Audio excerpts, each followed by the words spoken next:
নমস্কার বন্ধুরা, আবার চলে এসেছি আজকের দিনে আর একটা ব্লগ নিয়ে। অলরেডি সকালবেলা আমি একটা ভাড়া লোকাল ট্রিপের ভাড়া করেছি, আর ওইখানে তো প্রচুর টাকা ইনকাম করেইছিলাম। এখন আবার একটা ভাড়া যাচ্ছি, সেটা এখন মোটামুটি 8টা বাজে। আর আমি ভাড়ার উদ্দেশ্যে বেরিয়ে গেছি। দেখুন 7:57 হচ্ছে, আর আজকে হচ্ছে 8 মে। সকালে 8 মেয়ের একটা ভাড়া কেটেছি অলরেডি, আর এখন আবার বেরিয়ে পড়েছি। তো 5 তারিখে ছেড়ে দিয়ে এসেছিলাম, আর আজকে আবার আনতে যাচ্ছি এয়ারপোর্টে। তো এই ব্লগটা আগেও দিয়েছি যেদিন ছাড়তে গেছিলাম, আর আজকে আনতে যাওয়া। তো আজকে ব্যাক করে আসছেন ওনারা, রাত 10টার সময় নামবেন কাস্টমার। আর আমি এখন বেরিয়ে গেছি, প্রায় 7:30টার সময় বাড়ি থেকে বেরিয়েছি, আর এয়ারপোর্টের উদ্দেশ্যে রওনা দিয়ে দিয়েছি। ওনারা 10টার সময় রাত্রে নামবেন, ওনাদেরকে নিয়ে এসে রাত্রে এখানে ছেড়ে দেব। আর রাত্রের বেলা কত কি আমার ইনকাম হয় সেটা দেখবেন, কেন সকালের তুলনায় এই রাতের ইনকামটা আলাদা। আর রাতের ইনকামের পুরো ইনকামটা দেখতে হলে আপনারা ভিডিওতে থাকুন। আমি লাস্টে আপনাকে একটা হিসাবে চার্ট দিয়ে দেবো, যেখানে নাইটে ভাড়া গেলে কত এক্সট্রা আমরা নিই আর কত এক্সট্রা ইনকাম হয় সেটা আপনাদেরকে বোঝানিয়ে দেবো। আর বিগত দিন থেকে আমি ভিডিও ছাড়ছি, তো একটা সাবস্ক্রাইব আছে তাও আমার বাড়ির লোকের। আমি চাই যে আপনারা যারা দেখছেন হাত জোর করে বলবো একটু সাবস্ক্রাইব করে দেবেন, আর লাইক করবেন, কমেন্টও করবেন। কমেন্ট করে দ্বারা আপনারা কিছু জানতে চাইলে আমাকে বলতে পারেন, আমি সেইভাবে ভিডিও বানিয়ে দেবো। আপলোড থাকুন ভিডিওতে, আর বেশি কিছু বলবো না, ভিডিও বেশি লম্বা হয়ে যাবে। আমি চাই না যে আপনাদেরকে ফালতু কথাবার্তা বলে ডিস্টার্ব করা। তো চলুন ভিডিওতে থাকুন, আগে দেখবো যে কত কি ইনকাম হচ্ছে আমার আজকে। চলুন।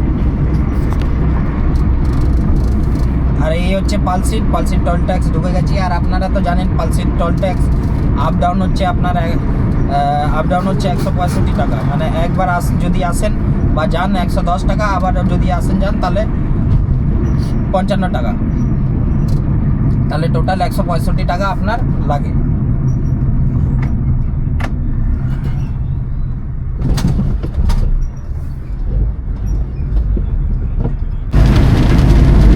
আর এখন আমি পৌঁছে গেছি ডানকুনি, আর টাইম হতে চললো প্রায় 9:01। তো মোটামুটি পৌঁছে গেছি, 1 ঘন্টা 10-15 মিনিটে ডানকুনি পৌঁছে গেছি। আর এখানটা আধ ঘন্টা লাগবে। আর ওনারা নামবে 10:30টায়, এই 10টায় নামবে। আর আমি প্রায় 9টা এখানে ঢুকে গেছি, মানে 9:30টার মধ্যে পৌঁছে যাব। আশা করি আধ ঘন্টা আগেই পৌঁছাবো। তো এই যে ডানকুনি টোল দেখতে পাচ্ছেন। আর এটাও যাওয়ার সময় 110 টাকা লাগে, আর আসার সময় আপনার 55 টাকা।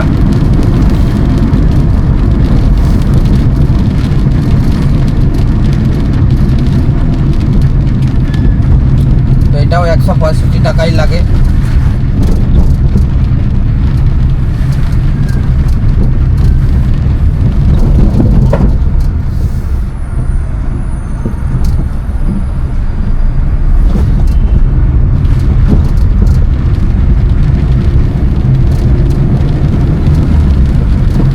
টোল পড়বে এবার ডানকুনি পেরিয়ে। তো চলুন আবার ওই টোলে দেখা হবে। ধরো আর একটা টোল চলে এসেছি, তো নিবেদিতা সেতু হয়ে যাব। এইটাই যাওয়ার একটা রাস্তা, আর পাশ থেকে গেলে টোলের টাকা লাগে না। তো আমি টোল দিয়েই যাই, আমার দরকার নেই। কাস্টমার যখন টোলের টাকা দেবে আমার দরকার কিছু নেই, আর ওই নিচের থেকে জামে গিয়ে ফেসে লাভ নেই। তো তাই সবসময় টোল ব্যবহার করা উচিত।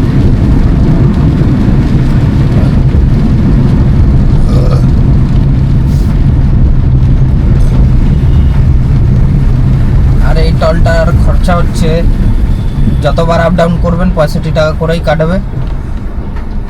আর আসার যাওয়ার সব 65 টাকা। যতবার আসবেন যতবার যাবেন 65 করে আপনার লাগবে।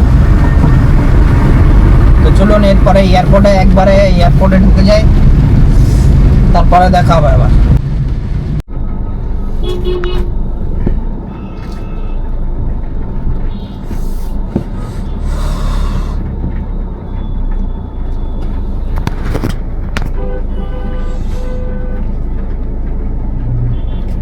আমি এয়ারপোর্টে চলে এসেছি, আর এয়ারপোর্টের বাইরেটাতে আজকে প্রচুর জ্যাম, মানে একদম ঢোকার মুখে এত জ্যাম। কারণ হচ্ছে কালকে আমাদের ওয়েস্ট বেঙ্গলের মুখ্যমন্ত্রীর শপথ।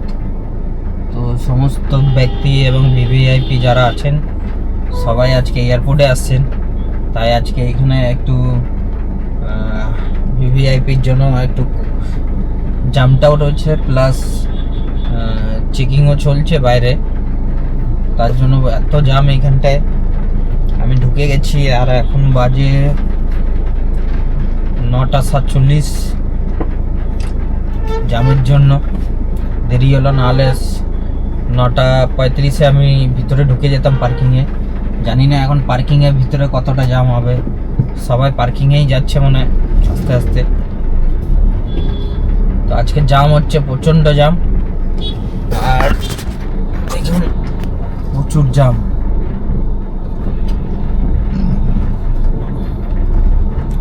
আর আমি এখন পার্কিংয়ে ঢুকে যাব। পার্কিংয়ে ঢোকার পর স্যাররা ফোন করলে বেরিয়ে তারপরে পিক আপ করে নেব। তো চলুন পিক আপ করার সময় আবার দেখা হবে। তো এত জ্যাম, পার্কিংয়েও জ্যাম রয়েছে আজকে, প্রচণ্ড জ্যাম। আর দেখুন এই এয়ারপোর্টে কত সুন্দর সাজানো আছে, চারিদিকে একদম লাইটে ভর্তি, ভালো লাগছে দেখতে। আর এই জ্যামে ফেসে রয়েছি এখন পার্কিংয়ের সামনে।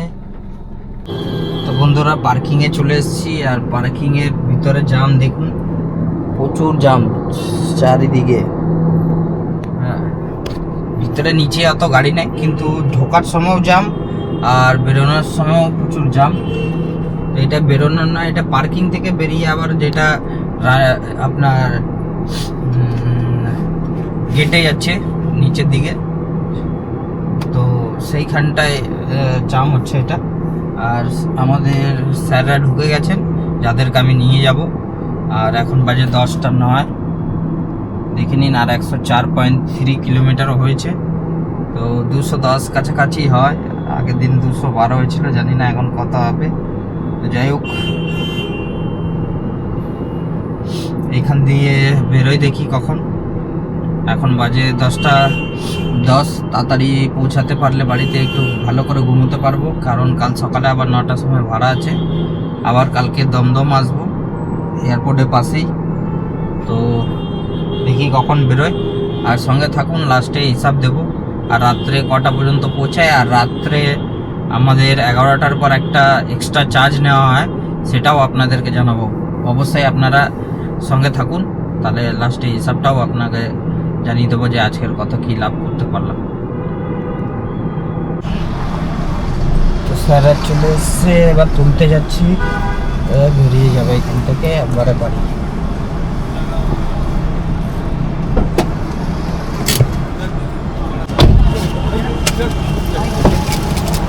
খুব বেশি জ্যাম রয়েছে, যাওয়ার সময় জ্যাম নেই, যা জ্যাম এখানে খালি হয়ে যাবো তো। হ্যাঁ ওইদিকে দাদা নামাতে হবে।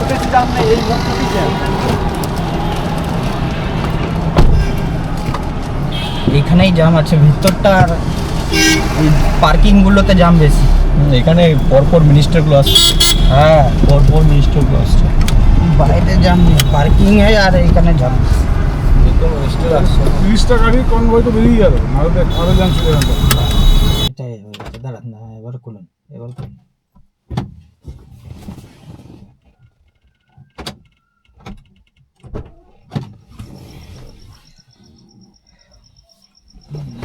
কারো 0.5 2403 প্লাস হচ্ছে আপনার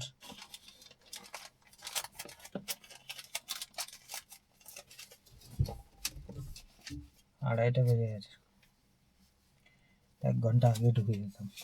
হুম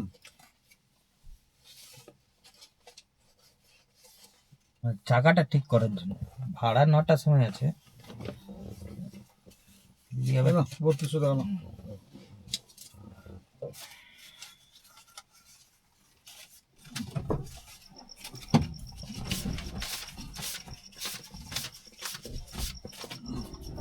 ঠিক আছে।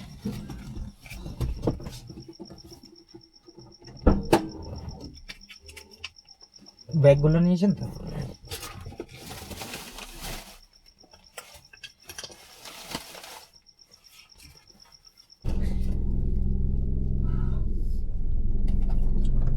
আর এখন বাজে রাত 2:35। স্যারকে নামিয়ে দিয়েছি। আর দেরি হওয়ার কারণ একটাই, আসার সময় চাকাতে পাতি ঢুকে গেছে, লোহার পাতি, তো চাকাটা লিক হয়ে গেছিল। আর বহুত বড় বিপদ থেকে আজকে বেঁচে গেছি। বিপদ বলতে আমার যে চাকা খোলার রেসটা থাকে সেটা গাড়ি থেকে গায়েব আছে, না চাকা খুলতে পারছি না স্টেপনি লাগাতে পারছি। আর রাস্তাঘাটে যেসব গাড়ি আছে তাদের রেঞ্জ হচ্ছে না, আর যাদের আছে তারা দিতে খুঁজছে না।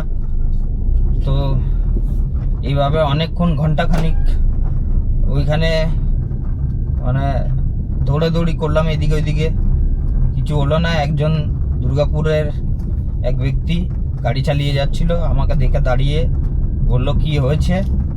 আমি তখন বললাম যে এই ব্যাপার। তো বললো ও আচ্ছা। তখন উনি এসে আবার আমাকে রেঞ্চ দেয়, তারপরে আমি রেঞ্চ দিয়ে খুলে তারপরে এটা ঠিক করি। উনি তারপরেও আমাকে, দুর্গাপুর ফিরছিলেন উনি, আমাকে বললো যে তোমার গাড়ির পেছনে পেছনে যাচ্ছি, যদি আবার কোনো অসুবিধা হয় আমি আছি। তো বিশ্বাস করুন, মানে ভগবানের মতো এসছে সেই মানুষ আমাকে। এই রাত 1:30টার সময় আমাকে হেল্প করেছে।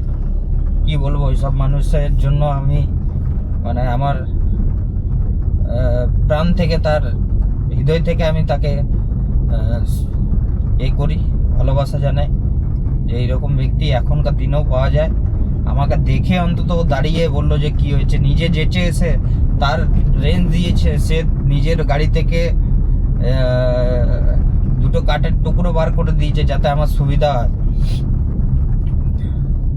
আর স্যাররাও ভালো ছিলেন, স্যাররাও কিছু বলেননি। তো এইগুলো ধরুন জেনে বুঝে তো হয় না, এইগুলো অ্যাকচুয়ালি রাস্তাঘাটে হতেই পারে। তো যাই হোক, আমার তো একটা ভুল আছে, যেটা হচ্ছে আমি গাড়ির পেছনে যে রেঞ্জগুলো থাকে সেগুলো চেক করি। এটা আমার বড় ভুল। এরপর থেকে মানে আজকে যে বিপদটা হয়েছে সেটা মানে আজকে থেকে আমি শিক্ষা পেয়েছি যে আগামী দিন এটা ঠিক করে নেব। মানে প্রতিদিন গাড়িতে চেক করতে হবে যে সমস্ত গাড়ির জিনিসপত্র আছে কিনা, নাহলে এইভাবে রাত দুপুরে যদি কোথাও ফেঁসে যায় কাস্টমারকে নিয়ে, তো কাস্টমারও তো সেটা করবে না, রেহাই করবে না যে তুমি কেন সেটা তুমি তোমার মতো দেখে বেরো। তো যাই হোক, আজকে অনেক বড় বিপদ থেকে বেঁচেছি। আজকে সারাদিনে দুটো টিপও করেছি। সকালবেলা একটা টিপ করে এসেছি, প্লাস এখন একটা টিপ করছি। লোকাল টিপেও ভালো টাকা ইনকাম হয়েছে, আর এখন তো ভালো ইনকাম হয়েছে। 300 টাকায় এক্সট্রা বক্সিস পেয়েছি আমি। আর এখন বাড়ির উদ্দেশ্যে চলে এসেছি, প্রায় সামনে পার্কিংয়ের সামনে চলে এসেছি, গাড়ি রেখে তারপরে বাড়ি যাব। আর এখন আর কি বলবো, রাত 2:40 বাজে, ঘুমও পাচ্ছে প্রচণ্ড, আর চোখ রাখতে পারছি না।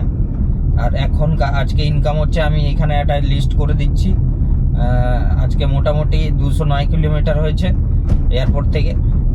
209 কিন্তু হাফ এসি চলেছে, 11.5, মানে 11.5 টাকা করে 209। 2400 কত টাকা হচ্ছে, প্লাস হচ্ছে 2403। 2403-এর সঙ্গে টোল আছে। আর যেটা ভিডিওর মেন বিষয় ছিল যে আজকে যে নাইটের টাকাটা কিভাবে পায়। আমাদের যা ভাড়া হবে রাত 11টা বাজলে 300 টাকা এক্সট্রা দিতে হবে, মানে রাত 11টা বাজলেই আপনাকে 300 টাকা দিতেই হবে। তো এইটা হচ্ছে আমাদের যা ভাড়া আছে তার থেকে 300 টাকা আমরা এক্সট্রা নেব। এটা হচ্ছে আমাদের নিয়ম, মানে আমার ক্ষেত্রে না, সবার ক্ষেত্রে, মানে প্রতিটা ড্রাইভারের ক্ষেত্রে। এবার বিভিন্ন জায়গায় বিভিন্ন রকম রেট হয়। তো আর কি বলবো, আজকে আর এই বলেই আমার বক্তব্য শেষ করছি, কারণ আর রাত হয়ে গেছে। আর গাড়ি আমার পার্কিংয়ে রাখবো না, আমার বাড়ির সামনেই রাখবো, কারণ এইখান থেকে এখন যদি বাড়ি পর্যন্ত যাই গাড়ি রেখে, তাহলে কিন্তু কুকুরে তাড়া করবে। আর ওই জন্য আমি রাখবো না, আমি একদম বাড়ির সামনেই রাখবো আমার গাড়িটা। তো বাড়ির সামনে চলেও এসেছি মোটামুটি। তো চলুন, আমার ভিডিও যদি ভালো লাগে লাইক করুন, কমেন্ট করুন, এবং সর্বোপরি আপনি সাবস্ক্রাইব করুন, আমাকে খুব ভালো লাগবে। আর ছোট্ট ভাইটাকে একটু ভালোবাসা দিন। আর এই বলে আজকে গুড নাইট বলবো, এরপরে আর বেশিক্ষণ সময় নেব না। এই বলে আমার আজকের ভিডিও শেষ করছি, আবার কালকে নতুন ব্লগে দেখা হবে। তো চলুন, good night, tata, bye bye.